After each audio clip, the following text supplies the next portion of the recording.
News from the world. Bulletin 1959. With Khrushchev in Russia, Mao in China, and now Fidel in Cuba, dastardly communism spreads its disease through the civilized world. Where will it be stopped? Meanwhile, in the cinema, American audiences are gobsmacked by Ben-Hur's grandiosity and are delighted in watching the power of Christ save the day. Bulletin 2011. The Arab Spring sweeps through Africa and the Middle East with belief in democracy at an all-time high. Where will it be stopped? Meanwhile, in the cinema, The Eagle finishes fourth at the box office behind Romeo and Juliet, Justin Bieber Never Say Never, and Just Go With It. Maybe audiences don't respond well when occupying forces have American accents. We watch Ben-Hur and The Eagle. Ah, the French champagne. Can you tell me which members of the Reservoir Dogs you two are currently dressed as? I'm Mr. Pink. Sis Blue. So Miranda hasn't seen Reservoir Dogs. Secret Nazis. Yeah. Secret Nazis. Classic Spielberg. Classic Spielberg. He needs to kill 94 different 65-year-old men over 2.5 years because those men's children are all identical clones of Adolf Hitler. There's like a bunch of other shit that happens in Driven. Is there? Shake it! Shake it! The schlocky movie from this week may be the schlockiest film we've ever seen on this podcast. The Citizen Kane of the week is... Yay, he's back. He's back. Oh my goodness. I love the fun facts, Sean. Please keep bringing the fun facts. They're fun. That's what makes them fun facts. Yep. What were the movies? Just one more time. What were the movies that it was behind? The Eagle?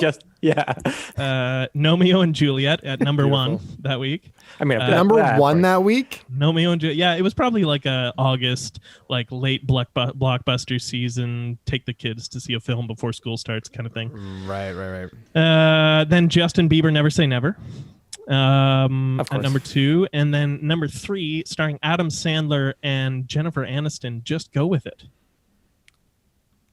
Just Go With It. Everyone remembers Just Go With It. I love that it's called Just Go With It, and it's clearly like it's also like subliminal marketing for the movie. It's like it's accept this. Yeah. This is going to happen.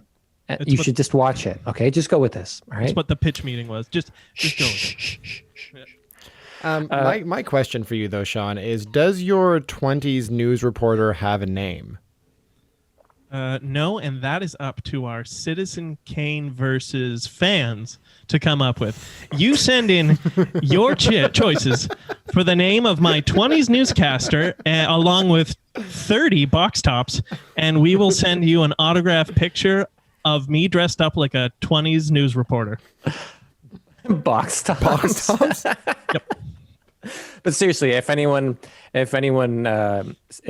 Twitch if anyone's actually watching, if you type a name, we'll refer to him as that name forever.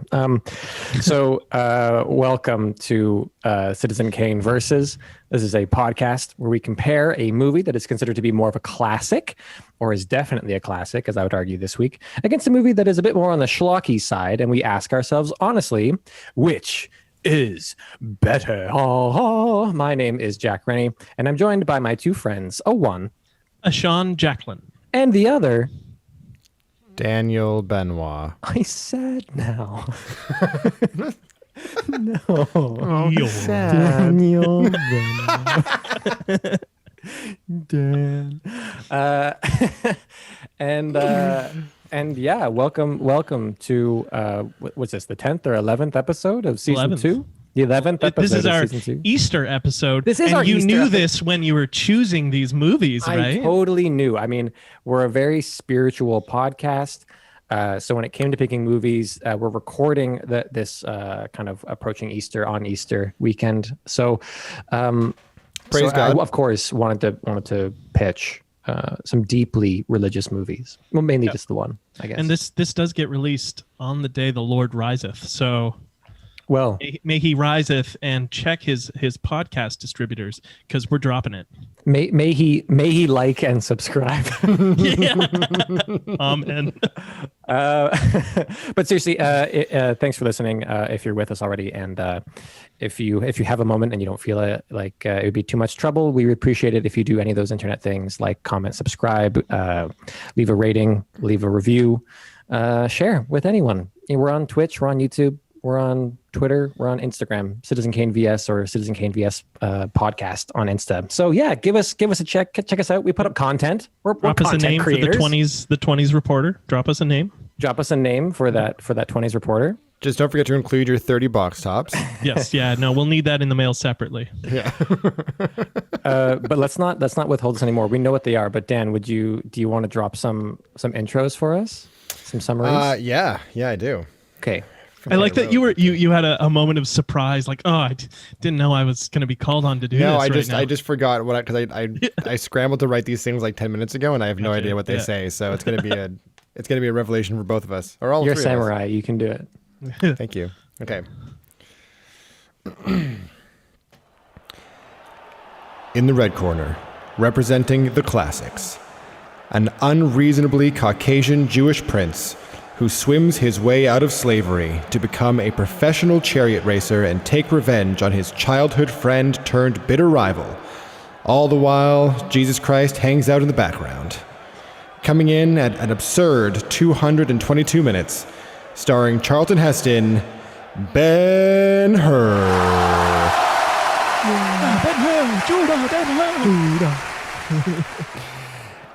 And in the blue corner, representing the schlock, a former Roman commander who, with the help of his slave boy, embarks on a quest to find a golden Roman emblem once lost by his father in order to restore his family's honor.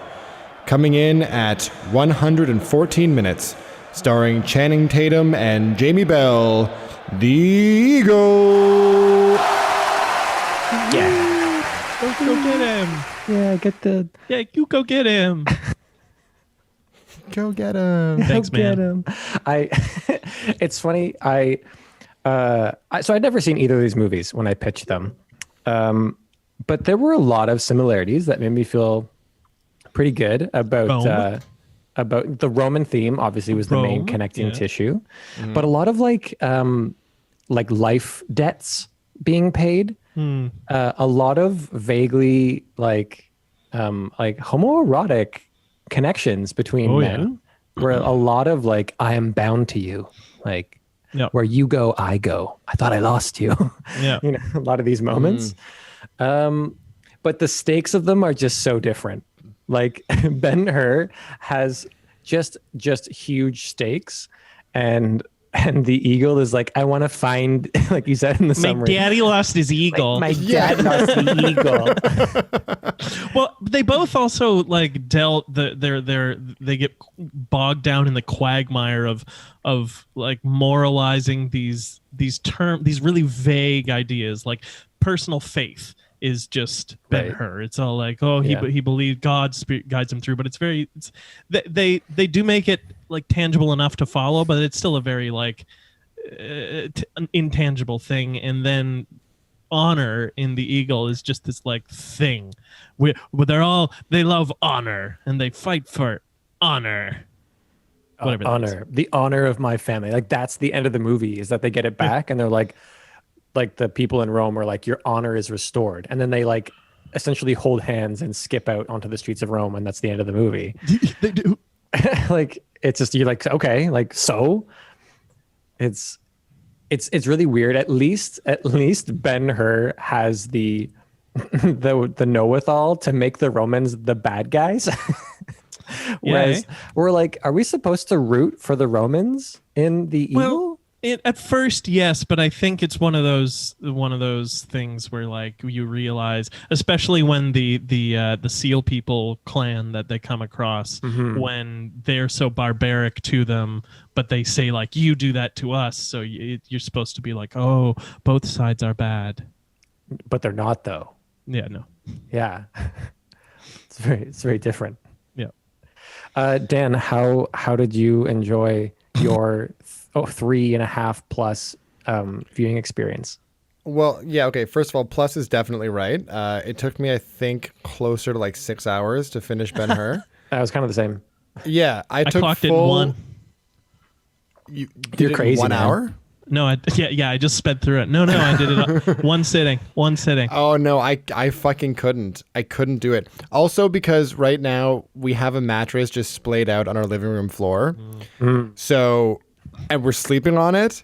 So I spent all day just like lying in bed watching this movie. So I had to get up at the intermission. So thank God for that. But I took full advantage of the intermission. I went for a run. I made some Nice. food. I that's a good showered. idea. I took a huge break, and then I came back to it.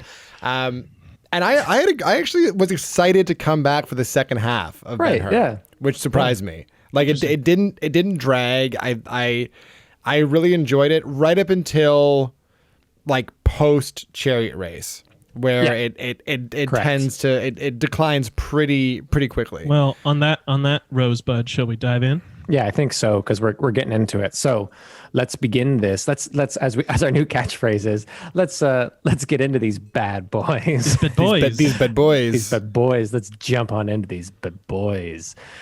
With our first round, story good. the story bears back. Citizen Kane of the week is